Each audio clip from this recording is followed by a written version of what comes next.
The champagne bubbles felt like tiny accusations against my tongue. Each sip was a performance, each smile a carefully rehearsed lie. I stood in the grand ballroom of the Windsor estate, surrounded by Chicago's elite, wearing a dress that cost more than most people earned in a month and felt absolutely nothing. My engagement party, that's what tonight was supposed to be. A celebration of my impending marriage to Marcus Rothwell, third son of the Rothwell banking dynasty, a man chosen by my father for his connections, his wealth, his complete and utter inability to inspire any emotion in me whatsoever. "Darling, you look pale." My mother appeared at my elbow, her perfectly manicured hand settling on my bare shoulder with the warmth of ice. "Smile more. People are watching." People were always watching. That was the curse of being Rebecca Windsor, daughter of Thomas Windsor, whose import business was as legitimate as it was lucrative, and whose other business interests were spoken of only in whispers. I'd grown up knowing that every action, every word, every expression was being evaluated, judged, catalogued for future use. "I need air," I said quietly, already moving toward the terrace doors before she could object. "Rebecca."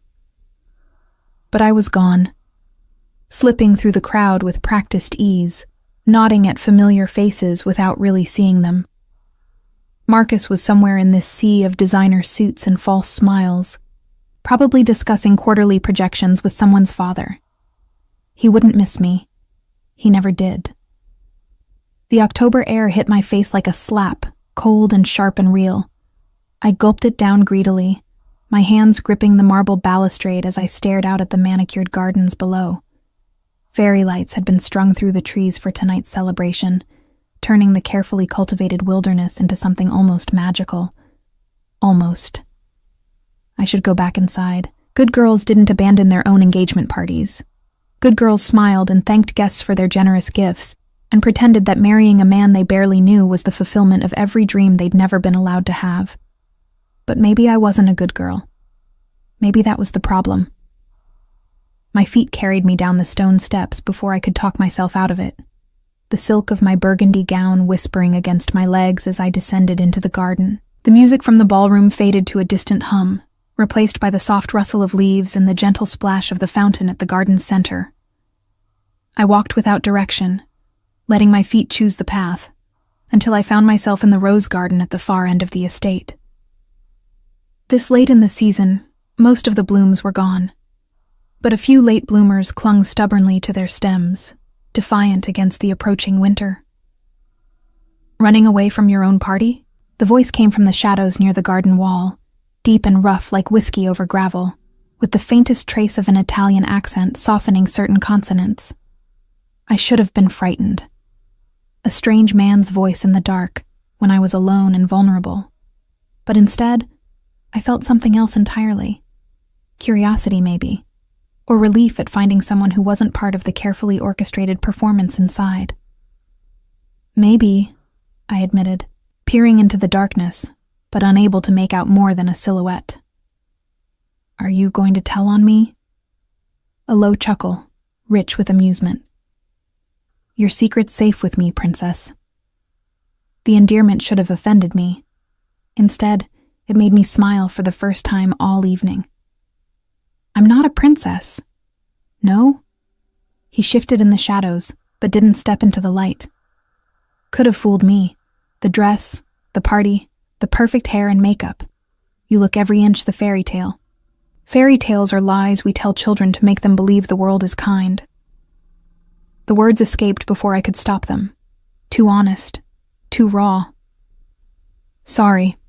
That was true," he finished. "Don't apologize for honesty. It's rarer than you'd think, especially in your world." "My world," I repeated, moving closer to the wall where he stood hidden. "You say that like you're not part of it."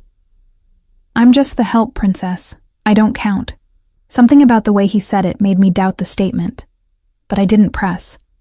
Instead, I sank onto a stone bench nearby, my dress pooling around me like spilled wine. "What are you doing out here?" Shouldn't you be? I don't know. Whatever help does at parties like this. Taking a break from being invisible. His voice held a smile I couldn't see. It gets exhausting, being looked through all night. I know that feeling, I said softly. Being looked at but never seen. It's like existing behind glass. Everyone can observe you, but no one can really touch you. That sounds lonely. It is. The admission hurt to speak aloud. But that's what we're trained for, isn't it? People like me. We're decorative objects, meant to be admired from a distance, never actually known. People like you, he echoed. And what kind of people is that? I laughed, bitter and sharp. The ones who get sold to the highest bidder wrapped in white silk and called a bride. Silence fell between us, but it wasn't uncomfortable. He was thinking. I could sense it, weighing his words before speaking. When he finally did, his voice was softer, almost gentle. The man inside, the one you're promised to, you don't love him. It wasn't a question, but I answered anyway. I don't know him well enough to love him. We've had dinner exactly 4 times. We've never been alone together. I couldn't tell you his favorite color or what makes him laugh or whether he has nightmares. I paused, something breaking loose in my chest. I don't think anyone has ever asked me those things either. What's your favorite color? The question caught me off guard. What? Your favorite color, he repeated patiently. It's a simple question, Princess. What color makes you happy when you see it? I stared into the shadows where he hid, this stranger who asked questions no one had ever bothered with. Deep blue, I said finally, like the ocean at twilight, when you can't quite tell where the water ends and the sky begins. It makes me feel like anything is possible, like I could just dissolve into that blue and become something formless and free. That's beautiful. His voice had dropped to barely above a whisper. And sad. Most beautiful things are, I replied. What about you? What's your favorite color? Green. The answer came quickly. Not the bright green of spring, but deeper, like emeralds or forest shadows. The kind of green that holds secrets. That suits you, I said, surprising myself with the observation. Mysterious stranger in the dark, holding your secrets close. We all have secrets, Princess. Some of us are just better at hiding them. I wanted to ask what secrets he kept. Wanted to know everything about this man whose face I couldn't see, but whose voice wrapped around me like velvet. Instead, I asked, what makes you laugh? Another pause, longer this time. Honesty, he said finally. When people drop their masks and say exactly what they're thinking, consequences be damned. It's so rare that when it happens, I can't help but appreciate it. Even if the honesty is ugly? Especially then. Pretty lies are easy. Ugly truths take courage. I pulled my knees up to my chest, uncaring that it was unladylike, that my mother would have had a fit if she could see me. I hate my life, I said, testing the waters of ugly truth. I hate the parties and the expectations and the complete lack of choice in anything that matters. I hate that I'm 24 years old and I've never made a single decision for myself. I hate that I know exactly how the rest of my life will play out, year after year after year, until I die having never really lived at all. Then change it. I laughed, the sound harsh and broken. It's not that simple. Why not? Because... I stopped, realizing I didn't have a good answer. Because my parents expected it? Because that's how things were done? Because I was afraid? Because I don't know how, I admitted finally. I've been trained my whole life to be this perfect, obedient daughter. I don't know how to be anything else. You're being something else right now. His voice was warm with approval. You're being real. Only because you can't see me. I gestured at the darkness between us. Only because this doesn't count. Tomorrow I'll go back to being Rebecca Windsor. Perfect daughter. Perfect bride-to-be. Tonight is just a break from the performance. What if it didn't have to be? What do you mean? He shifted in the shadows, and I caught a glimpse of broad shoulders, of height that suggested power. What if you could choose?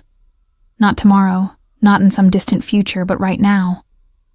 If you could walk away from all of it, the engagement, the expectations, the life you hate, would you? My heart hammered against my ribs. That's not a real choice. Humor me. Would you? I thought about Marcus, about the cold efficiency of our courtship, about a future of separate bedrooms and polite conversations and slow suffocation. I thought about my parents, about disappointing them, about the consequences of defiance, and I thought about freedom, about making my own choices, about living instead of existing. Yes, I whispered. God help me, yes. Then remember that feeling, princess. Hold on to it, because one day you might need it. Before I could ask what he meant, voices drifted from the house, calling my name. My mother, probably, realizing I'd been gone too long. I have to go, I said, rising reluctantly from the bench. They'll come looking for me. Rebecca.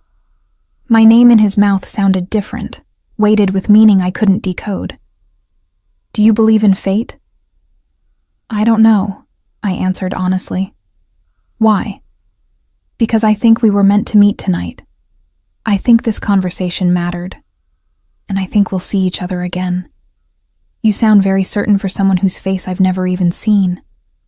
Some things you know without seeing.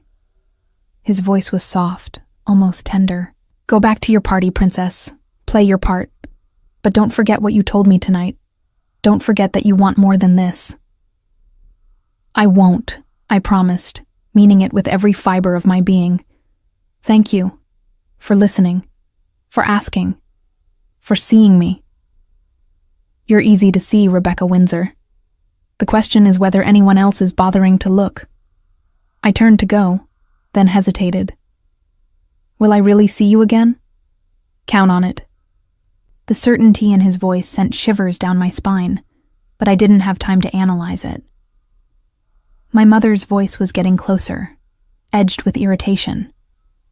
I hurried back toward the house, my mind spinning with the conversation, with the stranger in the shadows, with the feeling that something fundamental had shifted in the careful architecture of my life. I didn't know his name, didn't know his face, knew nothing about him except that he'd asked me questions no one else had ever cared to ask, and he'd listened to my answers like they mattered. It was the most intimate conversation I'd ever had, and I had no idea I'd been talking to William Bellini, heir to the most powerful Mafia family in Chicago. The man who would, in less than a week, walk into my father's office and demand my hand in marriage. The man who would challenge my fiancé to a duel for the right to claim me. The man who would upend my entire world and make me question everything I thought I knew about duty, choice, and the terrifying freedom of being truly seen. But that night, standing in my parents' garden with the taste of champagne still on my tongue and the echo of a stranger's voice in my ears, I knew only one thing with absolute certainty. I would never forget the man in the shadows who'd called me princess and made me want to be brave.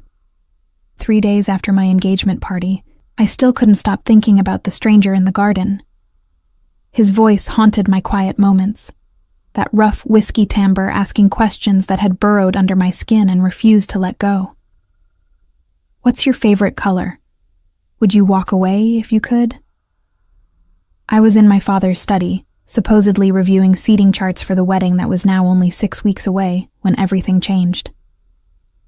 Rebecca, join us. My father's voice was tight, controlled in a way that meant he was either very angry or very nervous. I looked up from the meaningless diagrams to find him standing with 3 men I'd never seen before. No, That wasn't quite right. I'd never seen two of them before. The third stood with his back to me, broad shoulders filling out a charcoal suit that probably cost more than my car.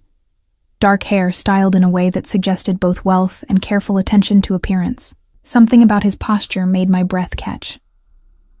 "Gentlemen, my daughter Rebecca." My father's hand trembled slightly as he gestured toward me.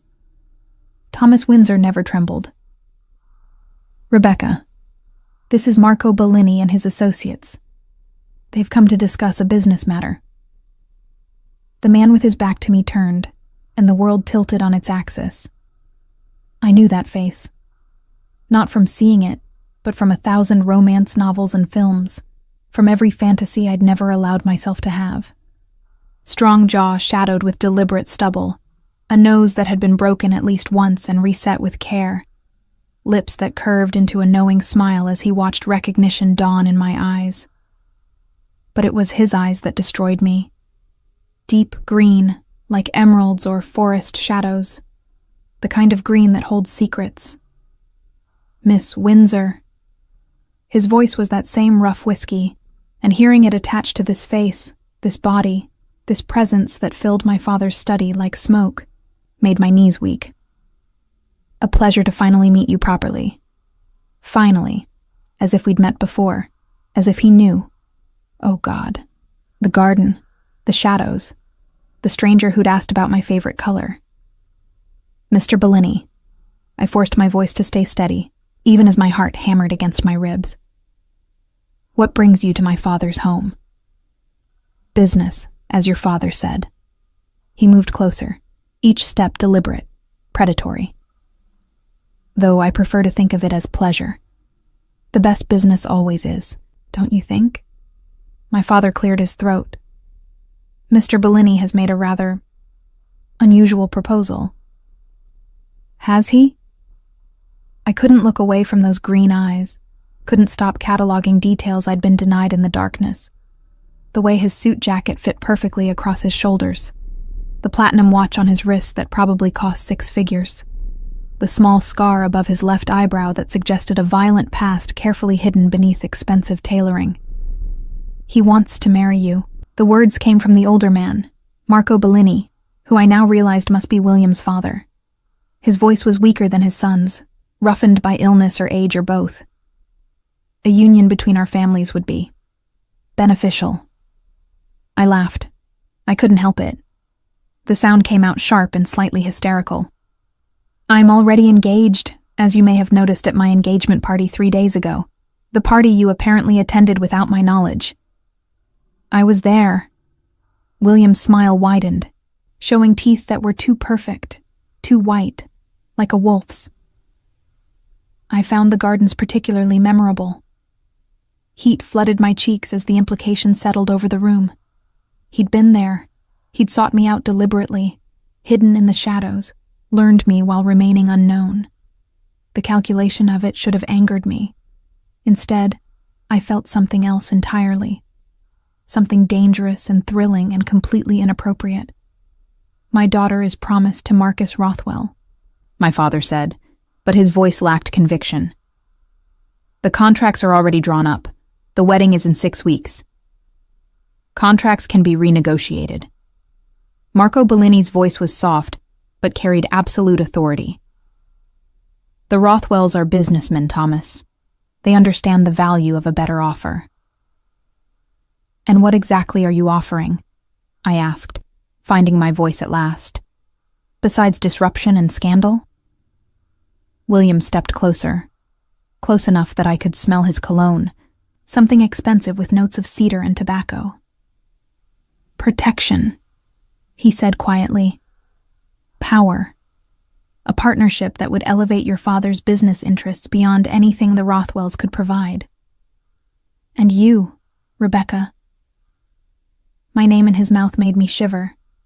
"You would have everything you've ever wanted." "You don't know what I want." "Don't I?" His eyes held mine, challenging. Deep blue like the ocean at twilight. Freedom that feels like dissolving into something formless and infinite. A life where you make your own choices, instead of having them made for you. My father's sharp intake of breath told me he'd caught the implication. You spoke with my daughter at the party? Briefly. William's gaze never left mine. She made quite an impression. This is inappropriate, I said, but my protest sounded weak even to my own ears. You can't just walk into someone's home and propose marriage because you had a conversation in a garden. I can do exactly that. The certainty in his voice was absolute. I'm William Bellini, Rebecca. When I want something, I take it. And I want you. The raw honesty of it stole my breath. No pretty words about love or destiny, just want, pure and uncomplicated and terrifying in its intensity. My daughter has already made her choice, my father tried, but Marco Bellini cut him off with a raised hand. Has she? The old man's eyes, the same green as his son's but faded with time, studied me carefully. Miss Windsor, if you could choose freely, without consideration for contracts or expectations or family obligation, would you choose Marcus Rothwell? That's not, I started. Answer the question, William said softly. Would you choose him? I looked at my father, at his pale face and trembling hands. I thought about Marcus, about our 4 formal dinners and complete lack of chemistry, about a lifetime of separate bedrooms and polite distance and slow suffocation.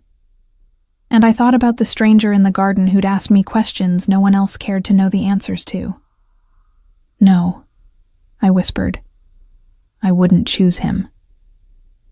Rebecca. My father's voice was sharp with shock, but William smiled, and it transformed his face from handsome to devastating. Then choose me instead. I don't know you. You know me better than you know Rothwell. He moved closer still, until only inches separated us. You know what matters. You know I listen. You know I see you when others look through you. You know that when I ask what makes you happy, I actually care about the answer. That's not enough to base a marriage on, isn't it? His hand came up, fingers brushing my jawline with shocking gentleness. Rothwell will give you wealth and status and absolute indifference. I'll give you wealth and status and my complete, undivided attention. Every day, Rebecca. For the rest of our lives. This is insane, I breathed. But I didn't pull away from his touch. Sometimes the best things are. His thumb traced across my cheekbone.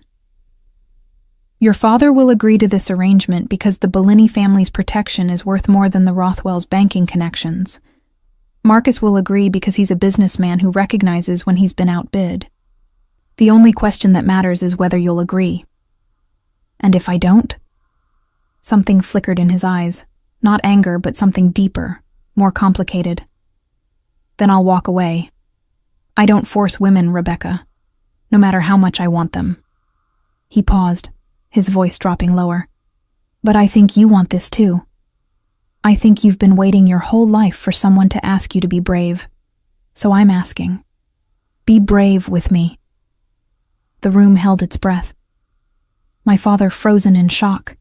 Marco Bellini watching with calculating interest, the 2 associates standing silent witness to this impossible moment. I need time, I managed, to think.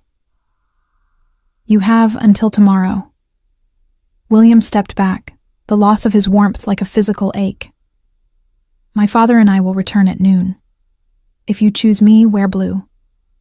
If you choose Rothwell, wear anything else. Either way, you'll have made your choice freely. That's all I'm asking for. They left as suddenly as they'd arrived, leaving my father and me alone in the study's heavy silence. Do you have any idea who that man is? My father's voice shook. What he's capable of.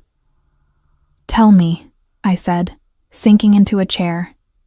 And he did. He told me about the Bellini family's empire, built over 3 generations on a foundation of violence and loyalty and iron control. He told me about William's reputation as his father's enforcer, brilliant and ruthless, and absolutely without mercy when crossed. He told me about the bodies rumored to have disappeared at William's orders. The businesses ruined. The enemies crushed. He painted a picture of a monster in a beautiful suit. "And you do business with them," I said when he'd finished. "You, with all your lectures about respectability and propriety, you take money from the Mafia." My father had the grace to look ashamed. "Everyone does. It's how this city works." "Then what's one more compromise?" I rose, suddenly exhausted. "What's one more deal made in back rooms by men who think they own the world?" "Rebecca, tomorrow at noon, you'll have your answer." I walked to the door, then paused. "Tell me one thing, Father. Honestly. Would marrying William Bellini be worse for me than marrying Marcus Rothwell?" He was silent for so long I thought he wouldn't answer. Finally, "I don't know. Rothwell is safe. Boring, but safe. Bellini is dangerous," I finished. "But at least he sees me." That night, I lay awake staring at my ceiling, replaying every word of our garden conversation with new context. He'd known who I was, had probably known everything about me, my schedule, my habits, my engagement. He'd chosen that moment in the garden deliberately, hidden his identity, learned me while staying unknown. The manipulation of it should have made me furious. Instead, I felt something else. He could have approached me directly, used his family's power to force the arrangement. He could have treated me like a transaction, the way Marcus did. But he'd given me a choice. More choice than anyone else ever had. Wear blue tomorrow and become Mrs. William Bellini. Step into a world of danger and power, and a man who claimed to want me with frightening intensity. Or wear anything else, and marry Marcus Rothwell. Safe, respectable, utterly soul-crushing Marcus Rothwell. I thought about my favorite color. Deep blue, like the ocean at twilight, like freedom and possibility and everything I'd never been allowed to want.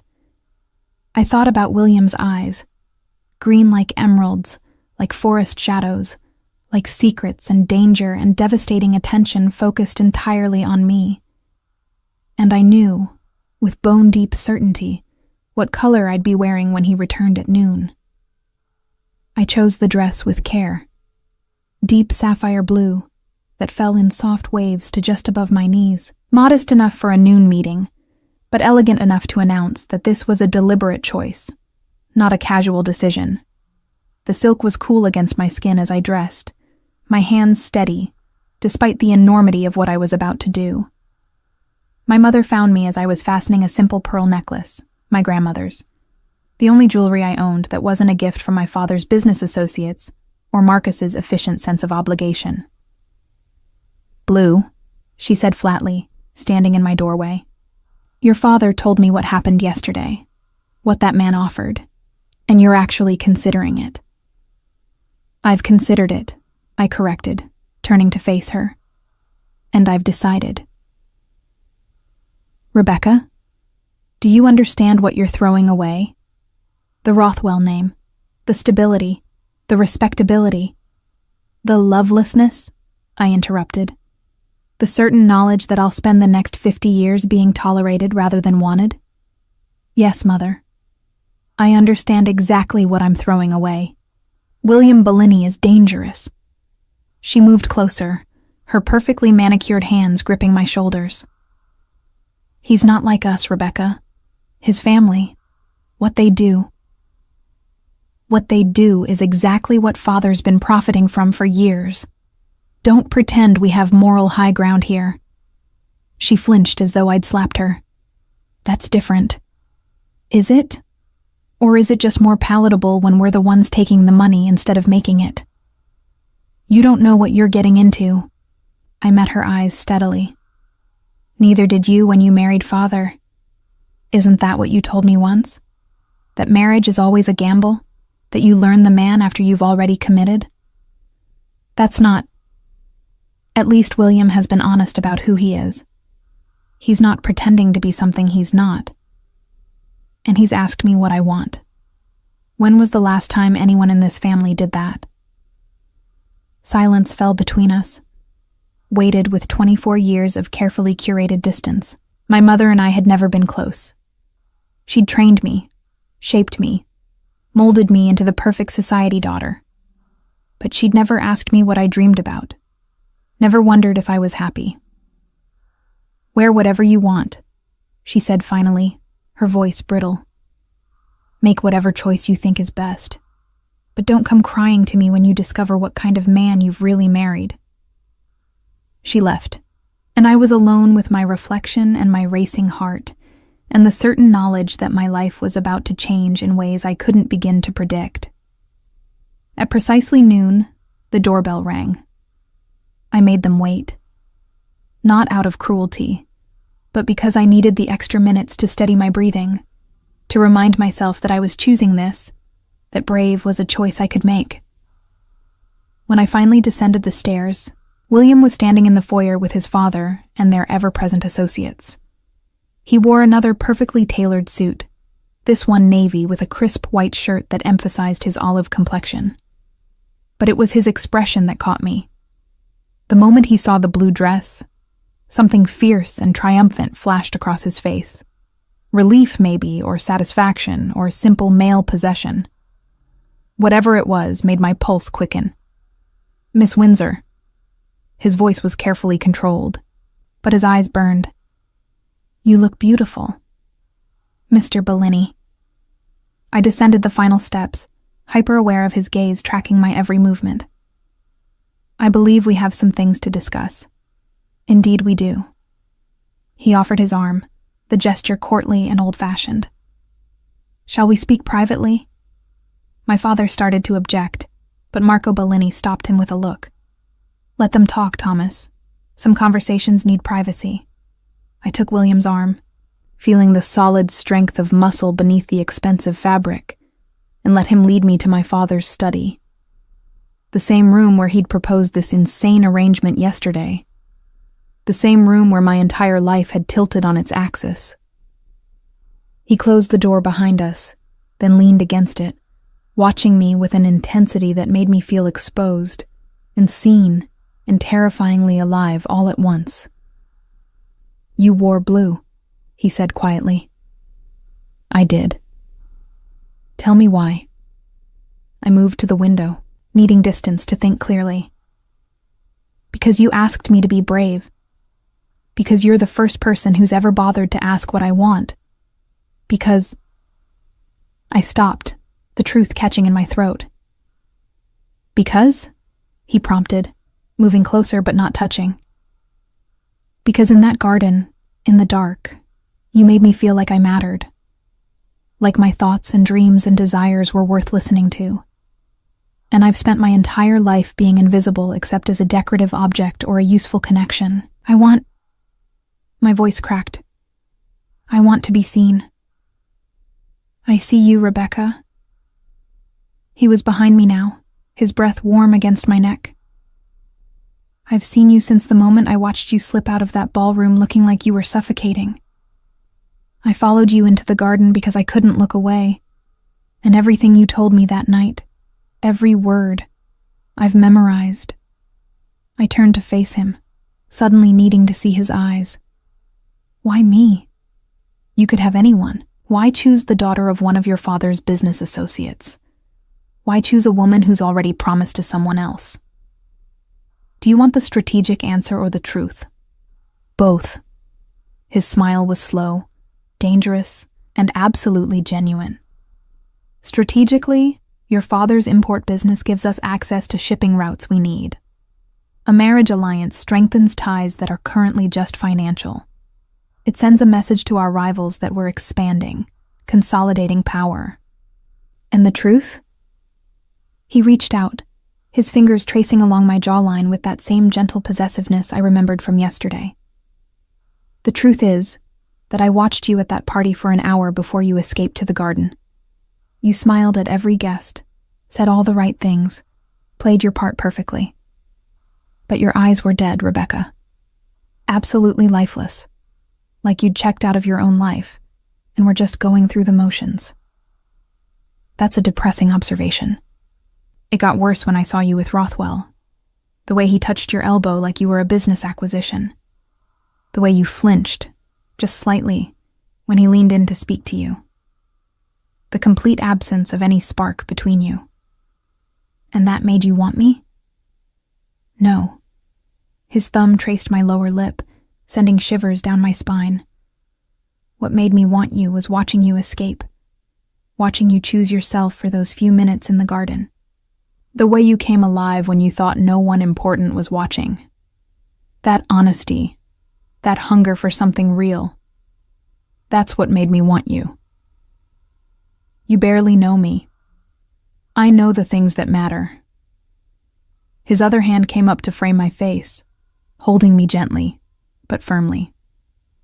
I know you're brave enough to choose the unknown over comfortable misery.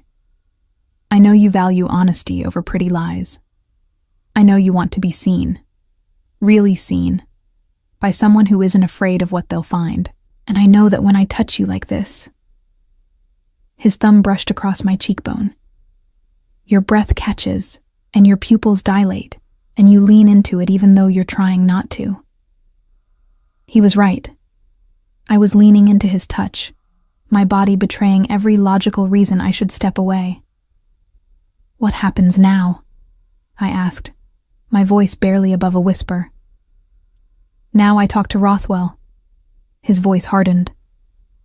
I make it clear that the engagement is over, that you're mine, and that if he has any objections, we can settle them however he prefers. You mean you'll threaten him? I mean I'll give him the truth and let him decide how to proceed. If he's smart, he'll take the generous settlement my father's offering and walk away. If he's not, William's smile was cold. Then we'll have a different kind of conversation. And me? Do I get a say in any of this? You had your say when you wore blue. His hands dropped from my face, and I immediately missed their warmth. But if you're having second thoughts, if you want to choose Rothwell after all, say it now. Once I walk out of this room, once I set this in motion, there's no going back. I should have been terrified by the finality in his voice. Should have demanded time, demanded courting, demanded all the things a proper engagement should include. Instead, I met his eyes and said, I'm not having second thoughts. Good. He pulled a small velvet box from his jacket pocket. Then this is yours. Inside was a ring that stole my breath. An emerald-cut sapphire the color of deep ocean twilight, flanked by small diamonds that caught the light like scattered stars. It was beautiful and unusual, and absolutely perfect. Your favorite color, he said softly, sliding it onto my finger. Deep blue, like freedom and possibility, like everything you've been denied. It's beautiful, I managed, staring at the ring that announced me as his. William, I know this is fast.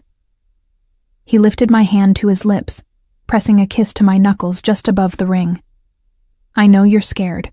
I know you're taking a leap of faith with a man you barely know. But I promise you this, Rebecca. I will never lie to you. I will never make you feel invisible. And I will give you choices. Real choices.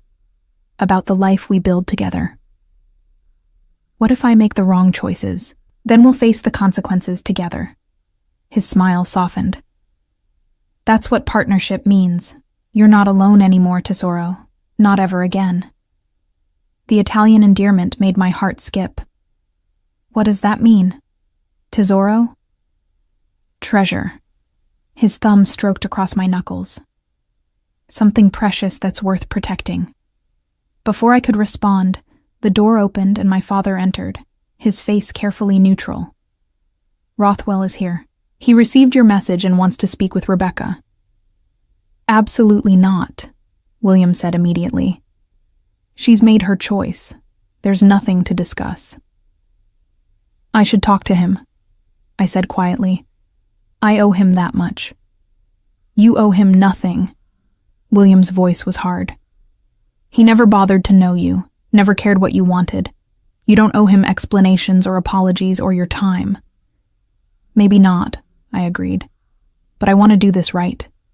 I want to end it cleanly, face to face, so there are no misunderstandings. William studied me for a long moment, then nodded once, sharply. Fine, but I'm staying in the room. Non-negotiable. We found Marcus in the sitting room, standing by the window with his hands in his pockets, the picture of controlled irritation. He turned when we entered, his eyes going immediately to the ring on my finger. So it's true, he said flatly. You're throwing me over for a mobster. Marcus, don't. He held up a hand. Don't apologize or explain or try to make this easier. We both know what this is. Your father made a better deal, and you're the commodity being traded. At least be honest about it. The words should have hurt, but they didn't. Because he was wrong, and that wrongness made everything clear. You're right, I said calmly. I am being honest. I'm honestly choosing William over you. Not because of deals or business arrangements, but because in one conversation with him, I felt more seen and valued than I have in months of knowing you. Marcus's jaw tightened. We could have had a good marriage, Rebecca. Comfortable, stable. We could have had a tolerable arrangement, I corrected. But I don't want tolerable anymore, Marcus. I want to be wanted. I want to be chosen for who I am, not for what connections I bring. And I'm sorry if that hurts you, but I'm not sorry for making this choice. You'll regret this. His eyes moved to William, standing silently behind me. You think he's different? He's worse, Rebecca. At least I would have given you distance, freedom. He'll consume you. Maybe, I agreed. But at least I'll feel something. Marcus stared at me for a long moment, then shook his head. You've changed. No, I said softly. I'm finally becoming who I was supposed to be all along. He left without another word, and I felt nothing but relief. That was well done, William said quietly, his hand settling on my waist. Brave and honest and absolutely devastating. I meant every word. I know. He turned me to face him, his green eyes intense. Do you have any idea how rare you are, Rebecca Windsor? How extraordinary. I'm really not. You are. His hand cupped my face, and I'm going to spend every day proving it to you until you believe it yourself. The wedding happened 3 weeks later in a private ceremony that bore no resemblance to the elaborate circus my engagement to Marcus would have required. William's family chapel, small and intimate, filled with people who actually mattered rather than business acquaintances putting on a show. I wore cream silk, simple and elegant, with my grandmother's pearls and William's sapphire ring catching the candlelight. He wore black, perfectly tailored, looking like sin and salvation, wrapped in expensive fabric. When he took my hand at the altar, his thumb traced patterns on my wrist that I was beginning to recognize as his tell. The gesture he made when he was feeling something deep, something real, something that cracked the controlled exterior he showed the world. You're shaking, he murmured, low enough that only I could hear. I'm terrified, I admitted. This is real. We're actually doing this. We are. His grip tightened, steadying me. And tomorrow morning, you'll wake up as Rebecca Bellini, my wife, my partner, mine. That word should have sounded possessive and threatening. Coming from him, it sounded like a promise. The priest spoke words about commitment and partnership, about choosing each other every day. William's responses were firm, absolute, his vows delivered with a conviction that made my heart race. When it was my turn, I looked into those forest green eyes and spoke the truth. I choose you, William Bellini. I choose this life, this partnership, this terrifying and exhilarating leap into the unknown. I choose to be seen by you, to be known by you, to build something real with you. By the power vested in me, the priest intoned, I pronounce you husband and wife. William's kiss was gentle, reverent, nothing like the consuming possession Marcus had predicted. His hands framed my face with devastating tenderness, his lips moving against mine with careful control. Mine, he breathed against my mouth. Finally, completely mine. Yours, I agreed, and felt the last piece of my old life fall away. The reception was small, held at the Bellini estate that would now be my home. The house was beautiful in a way that spoke of old money and careful taste. Marble floors, original artwork, furniture that had been in the family for generations. But it was warm too, lived in, with photographs of William's grandfather and father, with books scattered on tables, with evidence of actual life being lived, rather than just displayed. Welcome home, Mrs. Bellini, William said as we entered, his hand at the small of my back. I had your things moved here this morning. Your room is ready. My room? I turned to look at him. As in, separate from yours? Something flickered in his eyes. I assumed you'd want your own space. Privacy. We're married. But that doesn't mean I expect... He stopped, jaw tightening. You'll never owe me anything, Rebecca. Especially not that. The thoughtfulness of it, the care he was taking with my comfort even now, made my chest tight. Show me the house? I asked, instead of examining the feelings threatening to overwhelm me. He did, room by room, explaining the history of various pieces, pointing out his favorite spaces. The library where he worked late at night, the kitchen where his grandmother had taught him to make proper pasta sauce, the music room where his mother had played piano before she died. She would have liked you, he said softly, running his fingers over the keys. She always said I needed someone who wasn't afraid of me, someone who saw past the family name to the person underneath. I'm afraid of you sometimes, I admitted, when you go cold and controlled, when I remember what you're capable of. Good. He turned to face me. Fear keeps you alert, keeps you from getting careless. I don't want you blind to who I am, Tesoro. I want you to see all of it and choose me anyway. I already did, at the altar, in front of witnesses. So you did. His smile was slow, dangerous. Now we just have to figure out what that means. We ended the tour in his study, a masculine space of dark wood and leather, with floor-to-ceiling windows overlooking the gardens. Rain had begun to fall, gentle and steady, turning the world beyond the glass into a watercolor of grays and greens. This is where I work, he said, moving to pour 2 glasses of wine. Where I make the decisions that keep my family safe and powerful. You're welcome here any time, Rebecca. Nothing I do is secret from you. I meant what I said about partnership. I accepted the wine, then moved to the window, watching rain slide down the glass. Marcus said you'd consume me, that you'd take over my life and leave nothing of me behind. Do you believe that? I don't know. I sipped the wine, rich and complex on my tongue. I think you're capable of it. I think if I let you, you'd make every decision, control every aspect, surround me with so much protection and attention that I'd disappear into it. Then don't let me. He came to stand behind me, close but not touching. Push back when I overstep. Tell me when you need space. Remind me that you're not something to be managed, but someone to be partnered with. I'll make mistakes, Rebecca. I'm used to controlling everything, used to having power and using it. You'll need to help me learn how to share it. I turned to face him, setting my glass aside. What if I don't know how? What if I've been trained so long to be obedient that I don't know how to fight for what I want? Then we learned together. His hand settled on my waist, pulling me closer. You teach me to listen.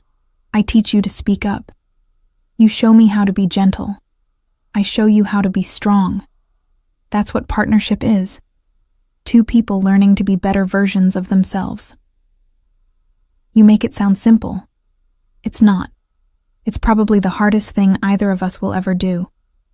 His forehead rested against mine. But I think we can do it. I think we can build something real. I want to believe that. Then believe it. His lips brushed mine, soft and questioning. Believe me when I say I want you happy. Believe me when I say your choices matter. Believe me when I say I see you, Rebecca, and I'm not looking away. I kissed him then, properly, deeply, tasting wine and promise and possibility. His response was immediate but controlled, his hands tightening on my waist but not demanding more than I was ready to give. When we finally broke apart, both breathing harder, he smiled against my mouth. Come on, I want to show you one more thing. He led me through the house to a wing I hadn't seen yet, opening a door to reveal a room that made my breath catch. It was an artist's studio, all natural light and open space, with canvases and paints and brushes arranged with care. On the main easel was a canvas showing the garden where we'd first met, painted in shades of blue and green and shadow. You paint, I breathed, moving into the room. I did, before everything got complicated, before I had to be the heir, the enforcer, the man everyone fears. He followed me in, watching my face. This is the room where I remember who I am, when I'm not being William Bellini, future head of the family. It's beautiful. I touched the canvas gently. You're talented. I'm competent. He shrugged. But that's not the point. The point is... He paused, choosing words carefully. You're not the only one who's been invisible, Rebecca. I've just been hiding behind power instead of obedience. This room is where I stop performing, where I can be honest about what I feel instead of calculating what I should feel. And I wanted you to see it, to know that I understand what you meant about being seen. I turned to look at him fully, this complicated man who'd disrupted my entire life. Thank you for sharing this with me. There's more. He opened a closet to reveal art supplies, blank canvases, everything someone would need to paint. This is your space now too, if you want it. If you need somewhere to remember who you are beyond being my wife, beyond being Rebecca Bellini, this is it. Your room, your sanctuary, your choice. The thoughtfulness of it, the understanding, made tears prick my eyes. I don't even know if I can paint. Then find out, or write, or photograph, or just sit here and think. It doesn't matter what you do with it, Tesoro. It matters that you have it, that you have choices. I crossed to him, standing on tiptoe to kiss him properly. You're not what I expected. Neither are you. His arms came around me, solid and warm. I expected someone who needed saving, someone fragile that I'd have to protect from the world. Instead, I got someone who challenges me, questions me, makes me think about who I am and who I want to be. Is that good or bad? It's perfect, he said simply. You're perfect, and I... He stopped, something vulnerable flashing across his face. You what? I'm falling in love with you. The admission was quiet, almost hesitant. I know it's too soon. I know we barely know each other. But when I watch you being brave, being honest, being yourself despite everything, I can't help it. I'm falling, Rebecca. Hard and fast and completely. My heart stuttered, then raced. William, you don't have to say it back. His hand cupped my face. You don't have to feel anything you don't feel. I just needed you to know, needed you to understand that this isn't just about strategy or power or family alliances. You matter to me. What you think, what you feel, what you need, It all matters. I think... I paused, examining the feeling unfurling in my chest. I think I might be falling too. It scares me how quickly this happened. How much you already mean to me. But I can't deny it anymore. You see me, William. You really, truly see me. And that's... My voice cracked. That's everything I've ever wanted. He kissed me then, deep and consuming, but with an underlying gentleness that took my breath away. This was what Marcus had warned me about. William's ability to overwhelm, to possess completely. But Marcus had been wrong about one crucial thing. I wasn't being consumed. I was choosing to let William in, choosing to be vulnerable, choosing to build something real with someone who valued me for who I actually was. When he finally lifted me into his arms and carried me through the house to his bedroom, our bedroom now, it wasn't possession. It was partnership. Two people learning each other, choosing each other, building something that belonged to both of us. And later, wrapped in expensive sheets with rain still falling outside and William's heartbeat steady beneath my ear, I thought about gardens and shadows and the stranger who'd asked about my favorite color. I'd been right to wear blue, right to choose the unknown over comfortable misery, right to be brave. No regrets? William asked softly, his fingers tracing patterns on my bare shoulder. None, I said, meaning it with every fiber of my being. You? Only that I didn't find you sooner. He pressed a kiss to my hair. But we have time now, Tesoro. All the time in the world to learn each other. And I believed him. The first real test of our marriage came 2 weeks later, at a family dinner I hadn't known was happening until that morning. They want to meet you properly, William explained over breakfast, his eyes watchful. My uncles, cousins, the extended family. They need to see that you're real, that this marriage is legitimate, that you're not some strategic error on my part. Strategic error, I repeated, setting down my coffee cup. That's flattering. That's reality. His hand covered mine on the table. In my world, marriages are business arrangements. Love is considered a liability. The fact that I chose you for personal reasons rather than purely strategic ones has raised questions. What kind of questions? Whether you've made me weak, whether my judgment can be trusted, whether I'm still capable of making the hard decisions that leadership requires.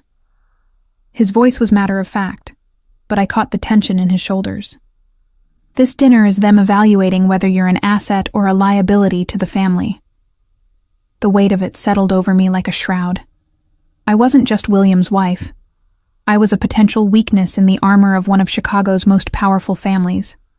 One wrong word, one social misstep, and I could undermine everything he'd worked for. Hey, William rose, moving around the table to kneel beside my chair. Don't do that. Don't retreat into your head and start cataloging all the ways you might fail. You'll be fine, Tesoro. Just be yourself. Myself got me examined like a prized horse at my own engagement party, I reminded him. Myself isn't exactly impressive to people like your family. Yourself impressed me. His hand cupped my face. Yourself is brave and honest and refuses to be invisible. That's exactly what they need to see. Not some perfect society wife, but the woman I chose because she makes me better. What if I mess this up? What if they hate me? Then they hate you. He shrugged. I don't actually care what they think, Rebecca. I care what you think. I care that you feel safe and supported. But if it matters to you that they accept you, then I'll do everything I can to make that happen. I leaned into his touch, drawing strength from his certainty. It matters. Not because I need their approval, but because I don't want to make your life harder. I don't want to be the reason they question your leadership. You won't be. He pressed a kiss to my forehead. Trust me. The dinner was held at Marco Bellini's home, a mansion even larger than the estate William and I shared. By the time we arrived, the drive already lined with expensive cars, my hands were shaking despite William's steady presence beside me. "Breathe," he murmured, his thumb tracing reassuring patterns on my wrist. "Remember, you're not here to impress them. You're here because you're my wife, and that makes you family whether they like it or not." That's not particularly comforting. It should be. It means you've already won, Tesoro. Everything else is just theater. The dining room was filled with Bellinis when we entered. Uncles and aunts, cousins and their spouses, all dressed for dinner, as though this were some formal state occasion rather than a family meal. Conversation stopped abruptly as we were announced, every pair of eyes turning to assess me. I lifted my chin and met their gazes steadily, remembering every lesson my mother had drilled into me about posture and presence. I might be terrified, but I wouldn't show it. William. Marco Bellini rose from the head of the table, looking frailer than he had at our wedding. "And the new Mrs. Bellini. Welcome." "Thank you for having us," I said, pleased when my voice came out steady. We were seated near Marco, positions of honor that weren't lost on anyone present. Throughout dinner, I felt constant evaluation, the way I used my silverware, how much I drank, what I said and didn't say. It was like being back at my parents' parties, except the stakes were infinitely higher. "So, Rebecca," one of William's uncles said midway through the meal, "your father's in imports, is that right?" "Yes. Textiles primarily, some luxury goods." "Legitimate business?" The question was pointed. "As legitimate as anything in Chicago," I replied carefully. "He's been in business for 30 years without any legal troubles." A few approving nods around the table. I'd passed the first test. "And you understand what you've married into?" another uncle asked. "The nature of our family's interests?" "I understand that William is a complex man with complicated responsibilities," I said, choosing my words with care. "I understand that family loyalty is paramount, and I understand that my role is to support my husband, not to interfere in matters that don't concern me." "Diplomatic," someone murmured. William's hand found mine under the table, squeezing gently. "But you must have opinions," Marco said, his green eyes, so like William's, studying me intently. "About what we do, about the choices we make." "I have opinions about many things," I agreed. "But I also have enough sense to know that my place is beside my husband, not in his business decisions. William chose me as his wife and partner, not as his conscience or his critic." "And if his business decisions put you at risk? If being married to him makes you a target?" I looked at William, at the tension in his jaw, the way his eyes had gone hard and protective. Then I looked back at Marco. "Then I trust him to keep me safe," I said simply. "That's what marriage means, doesn't it? Trust, partnership, choosing to face risks together rather than alone." Something shifted in Marco's expression. Not quite approval, but something close. "William chose well," he said finally. "Welcome to the family, Rebecca." The tension in the room eased fractionally, conversation resuming with less edge. But I knew I hadn't won everyone over. I caught calculating looks from some of the cousins, skeptical expressions from a few of the wives. I would need to prove myself, repeatedly, before they fully accepted me. After dinner, the men retired to Marco's study for business discussions that wives weren't invited to. I found myself in the drawing room with the other women, feeling distinctly out of place. "Don't look so terrified," one of them said, a beautiful brunette I vaguely remembered being introduced to as Sophia, married to William's cousin Nico. "They're not actually going to eat you." "Just evaluate me and find me wanting," I replied. She laughed. "Probably, but that's standard. You should have seen what they put me through when Nico brought me home. I'm Polish, which apparently made me deeply suspicious. It took 6 months before Marco stopped having me followed. He had you followed? Standard procedure for new additions to the family. She sipped her wine.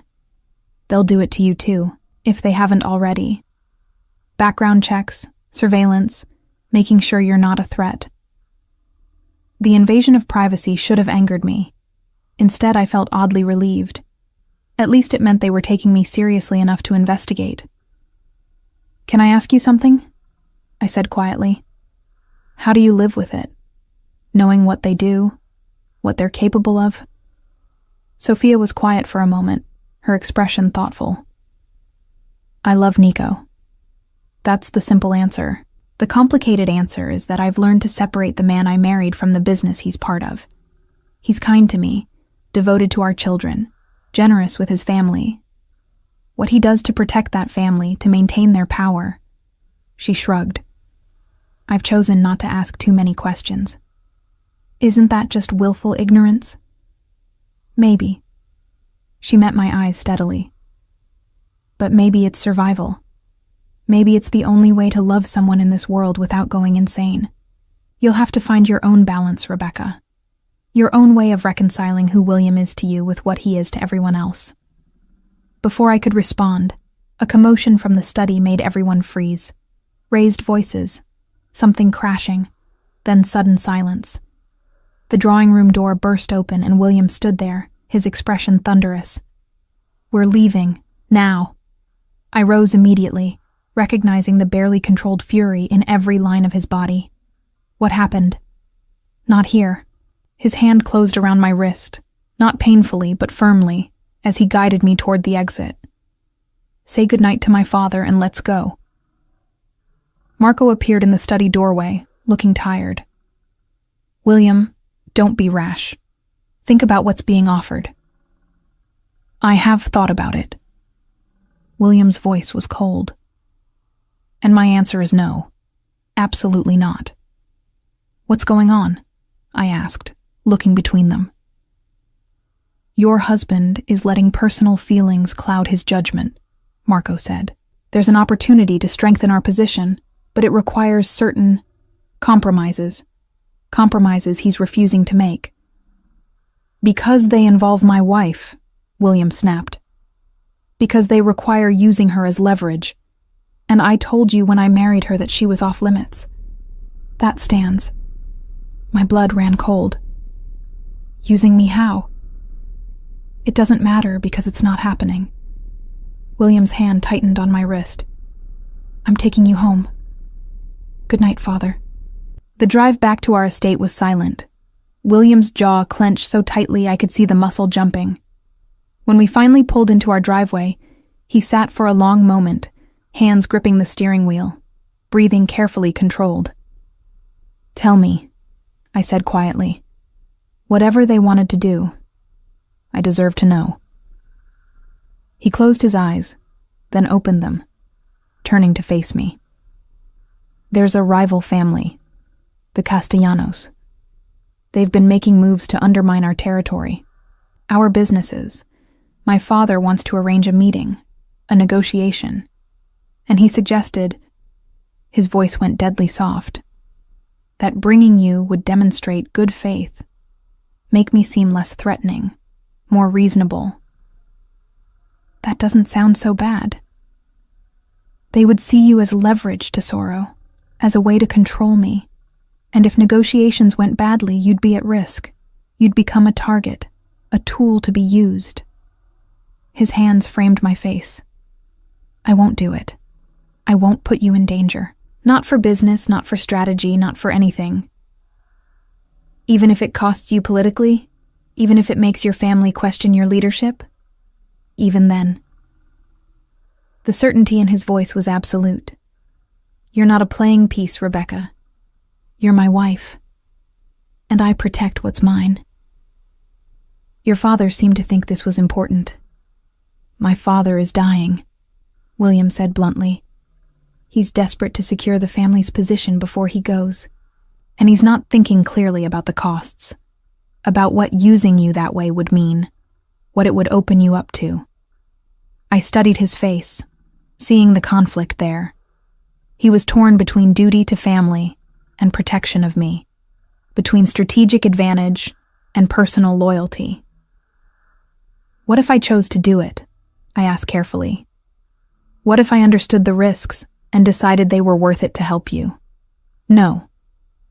The word was flat, final. I appreciate the offer, Tesoro, but no. This is where I draw the line. This is where your safety matters more than family politics. Even though it might cost you? Especially then. He leaned forward, his forehead resting against mine. Do you know what you've become to me in these few weeks? You're not just my wife. You're the first person I've ever trusted completely. The first one I've been honest with. The first one who makes me want to be better than what this family made me. I won't sacrifice that. I won't sacrifice you. Tears pricked my eyes at the raw emotion in his voice. William, I know what they're saying. That you've made me weak, that I'm compromised, that I can't be trusted to lead. Maybe they're right. Maybe caring about you, putting you first, makes me a liability. His hands tightened on my face. But I don't care. I'd rather be weak with you than powerful without you. I kissed him then, pouring everything I felt into it. Gratitude and fear, and something deeper, something that felt dangerously close to love. When we finally broke apart, both breathing hard, he rested his forehead against mine again. No more family dinners for a while, he murmured. Let them stew. Let them see that I meant what I said about protecting you. Won't that make things worse? Probably. His smile was grim. But sometimes you have to make things worse before they can get better. Sometimes you have to show people exactly where your boundaries are, even if it costs you. We went inside, and William disappeared into his study to make calls, to do damage control, to handle the fallout from his refusal. I retreated to the art studio, needing space to process everything. I'd known marrying William would be complicated, but I hadn't fully understood the costs. The way his love for me would put him at odds with his family. The way protecting me would undermine his position. I was sitting in front of a blank canvas when he found me an hour later, his tie loosened and exhaustion evident in every line of his body. Hey, he said softly, coming to sit beside me. You okay?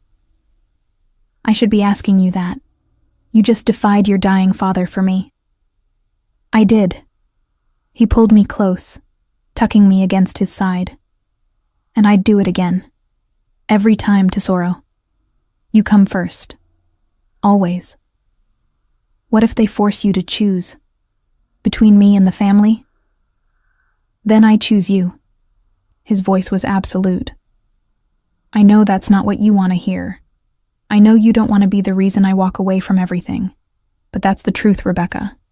If it comes down to you or them, I choose you. Every single time.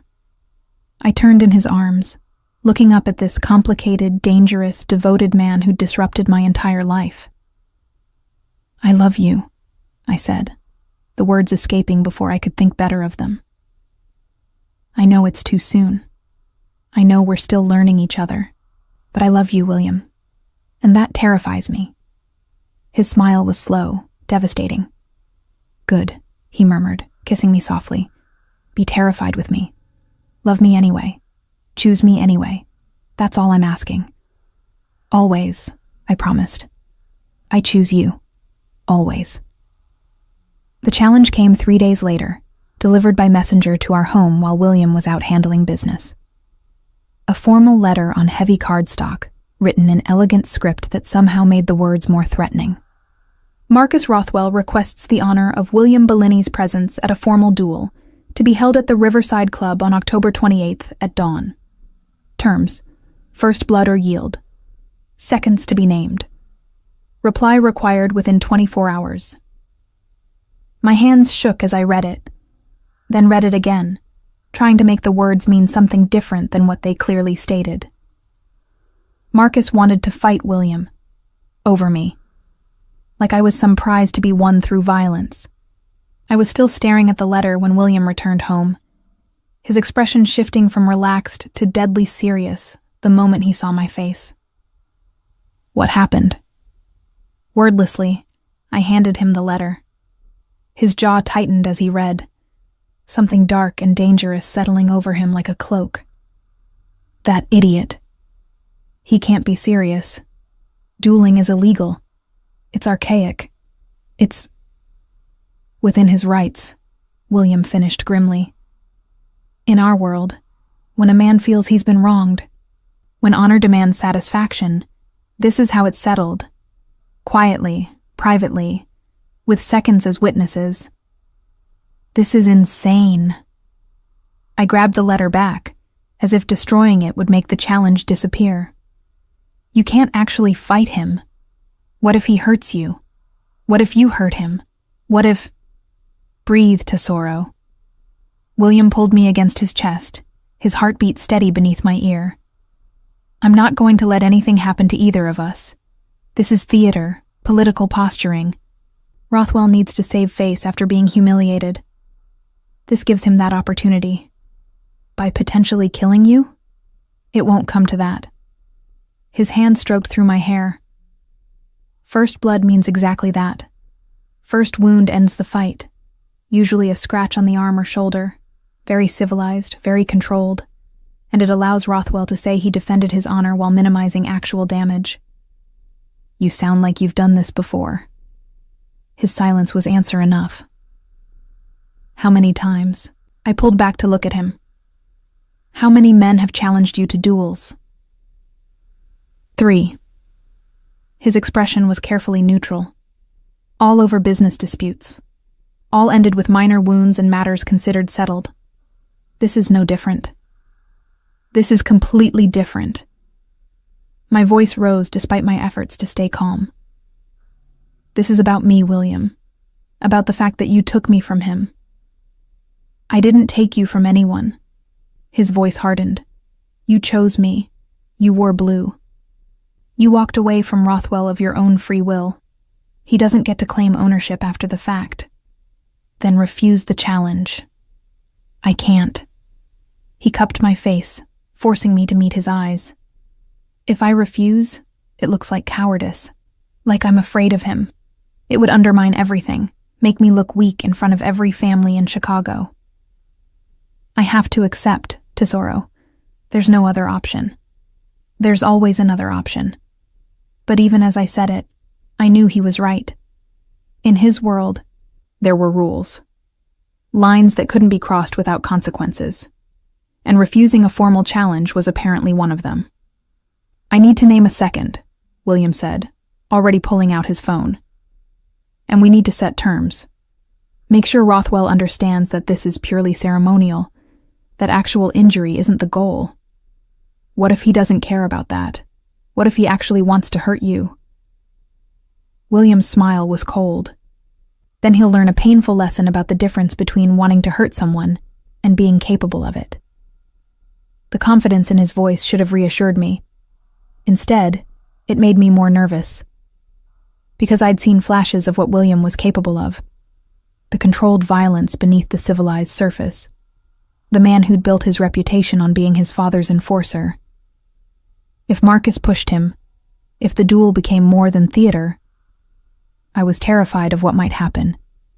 The next 24 hours passed in a blur of preparations that felt surreal. William named Nico, his cousin, as his second. Terms were agreed upon, a pays rather than pistols, first blood, physician present. Everything designed to minimize actual harm while satisfying honor. But none of it made me feel better. The night before the duel, I couldn't sleep. I kept seeing William injured, bleeding, Marcus standing over him in triumph. Or worse, William standing over Marcus, having done something that couldn't be undone. Come here. William's voice was soft in the darkness, his arm reaching out to pull me against him. I can feel you thinking from across the bed. I can't stop imagining all the ways this could go wrong. It won't. You can't know that. I can. His hand found mine, bringing it to rest over his heart. Feel that? Steady, strong. That's not the heartbeat of a man who's worried about tomorrow. I've trained for this, Tesoro. I know how to fight, how to win, how to end things quickly and cleanly. That's not reassuring.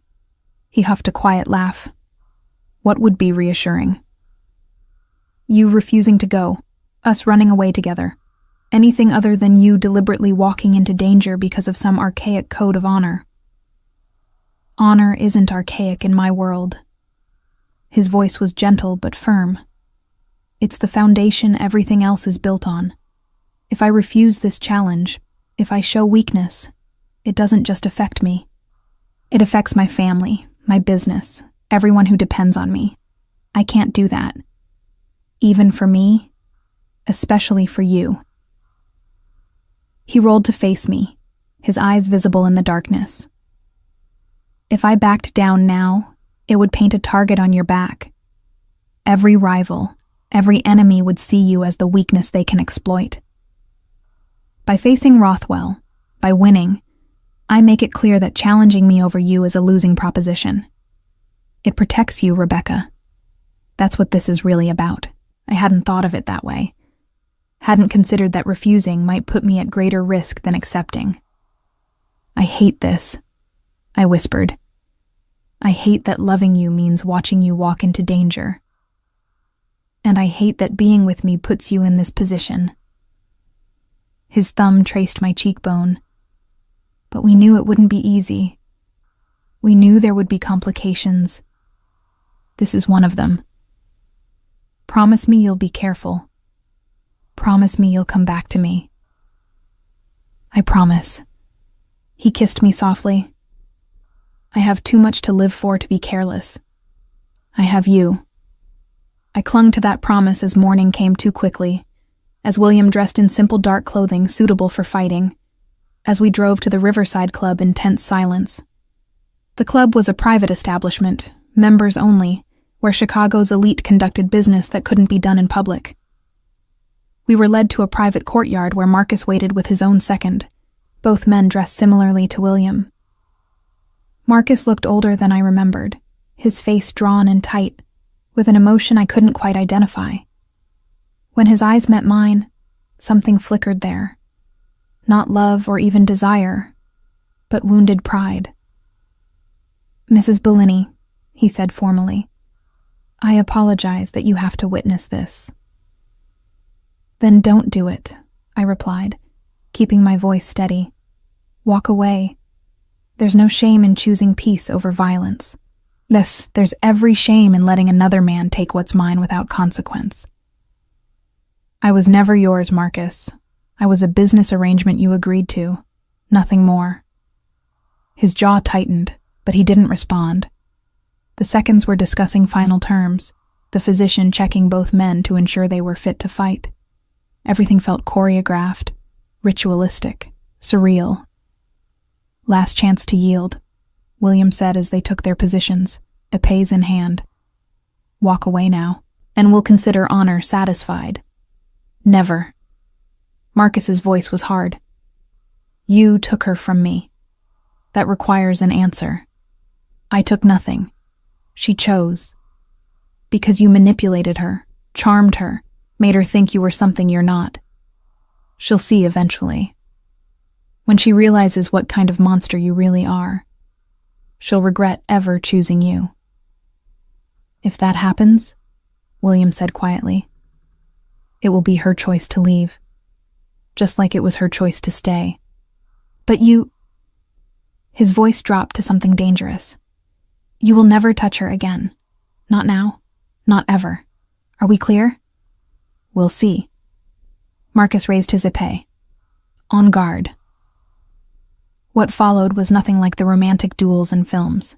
It was fast, brutal, efficient. Both men clearly trained, but William moved with a fluidity that spoke of countless hours of practice, of muscle memory so deep it was instinctive. Marcus was competent, but angry, his attacks aggressive but uncontrolled. William parried easily, deflecting, redirecting, never fully committing to an attack of his own.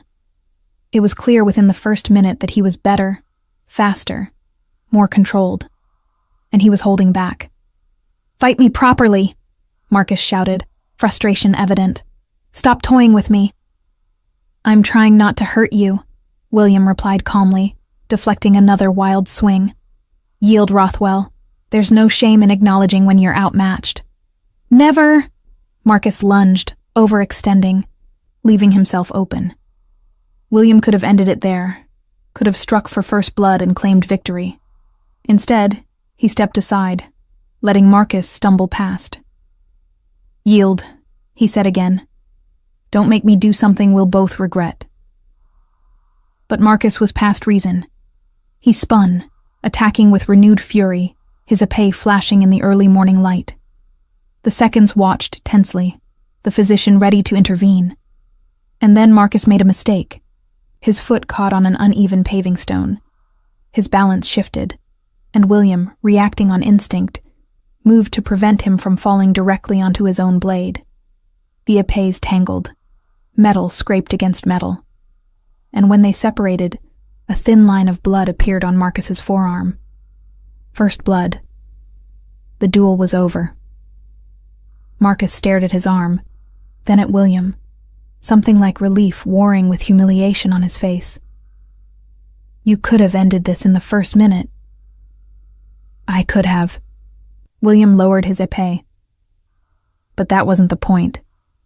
The point was giving you your chance to save face, to prove your courage, to satisfy honor.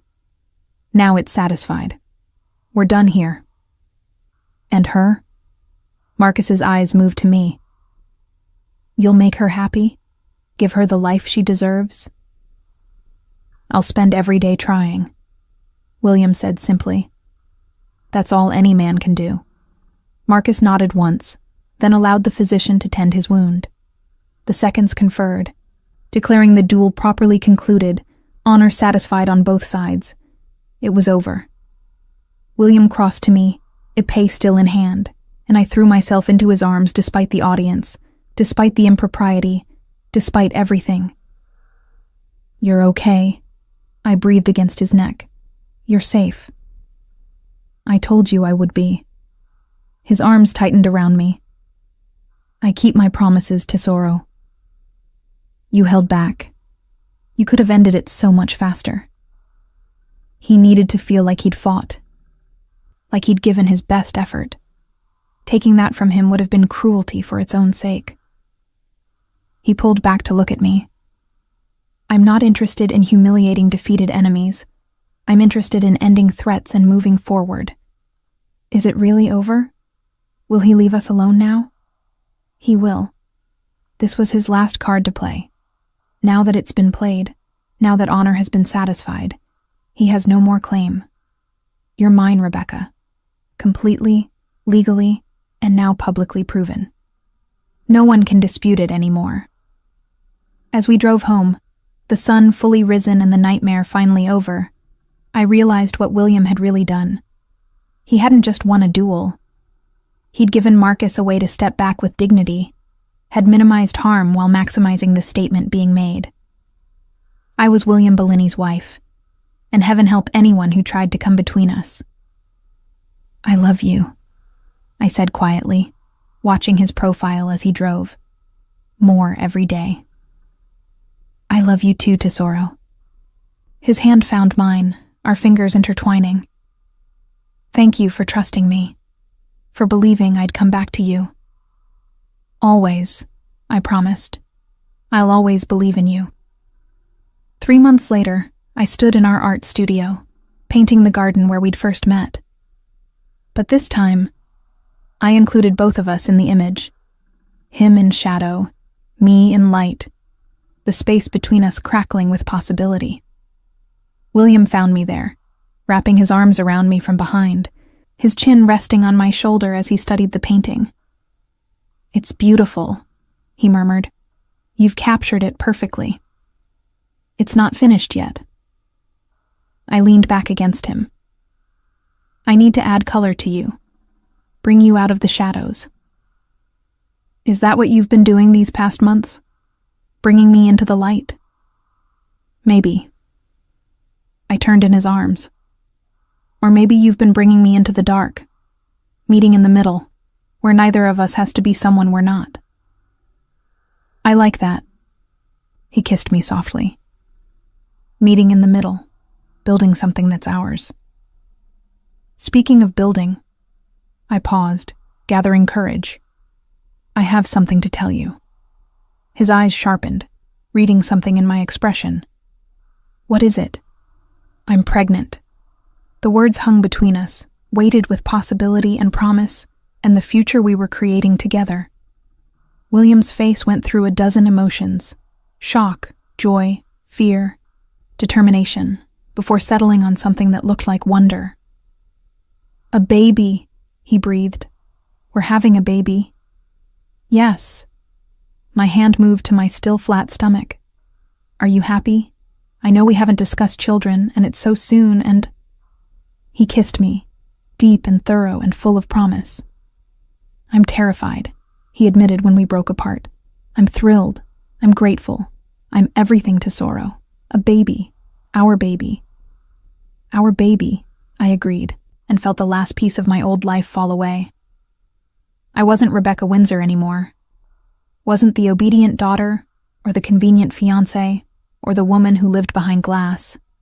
I was Rebecca Bellini, wife to a complicated, dangerous, devoted man, future mother to his child, partner in building something real in a world that valued power over honesty. And I'd never been happier.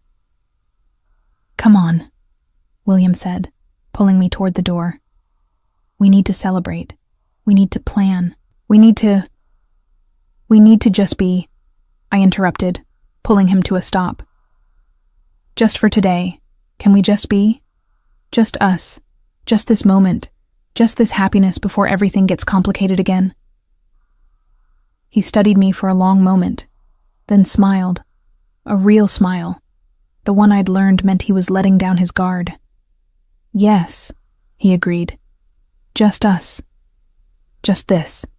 Just now. And in the studio filled with unfinished paintings and morning light, we built another perfect moment to add to the collection we were creating. A life made of choices and bravery, and the terrifying freedom of being truly seen. I'd run into a garden to escape one man and found another in the shadows. And somehow, impossibly, I'd found exactly what I'd been searching for all along.